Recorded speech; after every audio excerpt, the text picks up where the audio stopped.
অনেক দিন পর খেতে আসছি, একটু সবজি পাই কিনা দেখার জন্য। আজকে কেন জানি আমার খুব বেগুন খেতে ইচ্ছে করছে, তাই দেখতে এসেছি আমার খেতে কোনো বেগুন পাই কিনা। কিন্তু ভয় লাগতেছে, কারণ এই বর্ষার মৌসুমে কিন্তু প্রচণ্ড পরিমাণে জোক থাকে, আর এটাকে আমি প্রচণ্ড পরিমাণে ভয় পাই। এখানে একটা দেখতেছি বেগুন।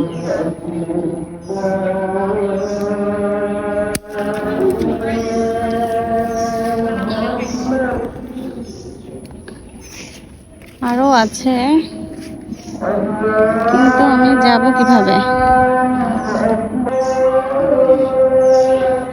দেখুন আমার পেঁপে গাছে পেঁপে আসছে, আর এইদিকে একটা পেঁপে, এটাতে অনেক ফুল আসছে, কিন্তু এটাতে কেন ফুল আসছে না বুঝতেছি না।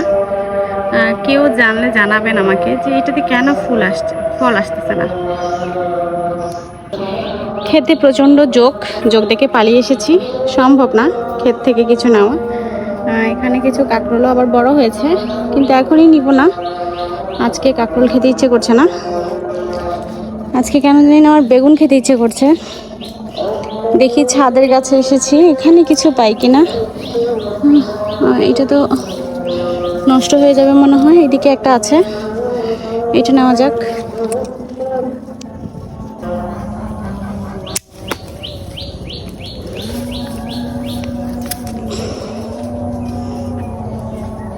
হয়ে যাবে এই দুইটাতে আমার আজকের তরকারি। অল্প করে মাছ রান্না করবো বেগুন দিয়ে। গ্রামে থাকারই একটা জিনিসই বেশি সুবিধা, সেটা হচ্ছে যে আপনি ছোটোখাটো একটু সবজি বা চারা বা একটু যদি ছোটোখাটো একটা ক্ষেত করেন, আপনি যখন যেটা ইচ্ছে তখন ক্ষেত থেকে তুলে তুলে খেতে পারবেন। আর এই জিনিসটা আমার অনেক বেশি ভালো লাগে। পরিশ্রম করতেও ভালো লাগে, পরিশ্রম করলেও এগুলো সফল হয়। কারণ যখন ইচ্ছা নিয়ে খাওয়া যায়, বিশেষ করে মিস্টার দাস যখন থাকে না, তখন আমার এগুলোর খুব বেশি প্রয়োজন পড়ে। যখন তখন বাজারে যাওয়া যায় না, তখন আমি এরকম আমার ছাদ বাগান, তারপরে আমার সবজি ক্ষেত, এগুলো থেকে নিয়ে নিয়ে আমি খেতে পারি। এখানে কিন্তু কাঁকরোলের আরও ছোটো ছোটো কাঁকরোল হয়েছে, এগুলো থেকেও বড় হবে। অনেক দিন খাওয়া যাবে এই কাঁকরোলগুলো আমার।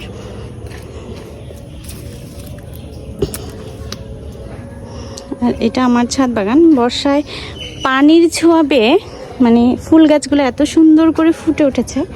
এখানে অনেক ফুল ছিল, সকালে পূজা দেওয়ার সময় নিয়ে চলে গেছি। এইদিকেও ফুল গাছ আছে, অনেক ফুল ফোটে। আরেকটা ব্যাপার দেখাই আপনাদেরকে আমার ছাদের, এই যে জাম্বুরা। আমার ছাদে এখানে অনেক জাম্বুরা হয়, দেখেছেন কিভাবে ঝুলে আছে। হাতের কাছে থাকাতে আমার বাচ্চারা খুব একটা খায় না।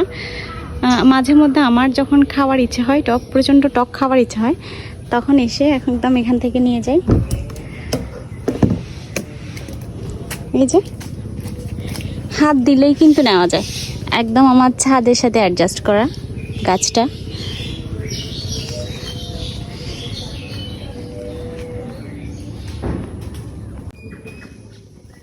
এই জাম্বুরার গল্প আরেকদিন করব, খেতে খেতে জাম্বুরা খেতে খেতে আপনাদের সাথে ছাদে উঠে আরেকদিন গল্প করা যাবে।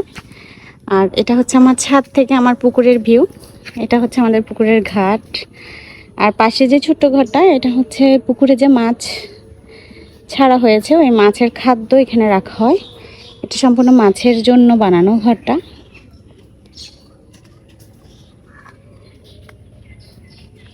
চারপাশে কাঁঠাল গাছ, আম গাছ, পুরো বাড়িটাই গাছে ঘেরা। নিচে কিন্তু অনেক ফুল গাছ আছে, যদি আর্লি মর্নিং হতো আমি ফুল দেখাতে পারতাম, অনেক বেশি সুন্দর লাগতো। যেহেতু আমাদের পুজো হয় সবার ঘরে, তাই সবাই ফুলগুলো উঠিয়ে ফেলে। বেগুনটা এনেছি মূলত এই মাছটা দিয়ে খাওয়ার জন্য। এটি কী মাছ আমার ঠিক জানা নেই, সামুদ্রিক কিছু একটা মাছ মিস্টার দাস এনেছিল। আজকে এই মাছটা দিয়ে দুটো বেগুন দিয়ে রান্না করব। আমি শুনেছি আমার প্রতিবেশীর কাছে এই মাছগুলো নাকি বেগুন দিয়ে খেলে অনেক মজা, তাই চটজলদি চলে গেছি আমার বাগানে বেগুন খুঁজতে। যাই হোক, বাকিগুলো ছোট ছোট, একটু বড় সাইজে শুধু দুটো বেগুনই পেয়েছি। এগুলো দিয়ে আজকে এটা রান্না করব। বেগুন কাটা ডান, এখানে পেঁয়াজ মরিচও কেটে রেখেছি। এই মাছ দিয়ে রান্না হবে। যাক, অনেক বকবক করে ফেলেছি, এবার রান্না করার পালা। টাটা, বাই বাই, আবার কথা হবে পরে। এখন রান্না করতে যাচ্ছি।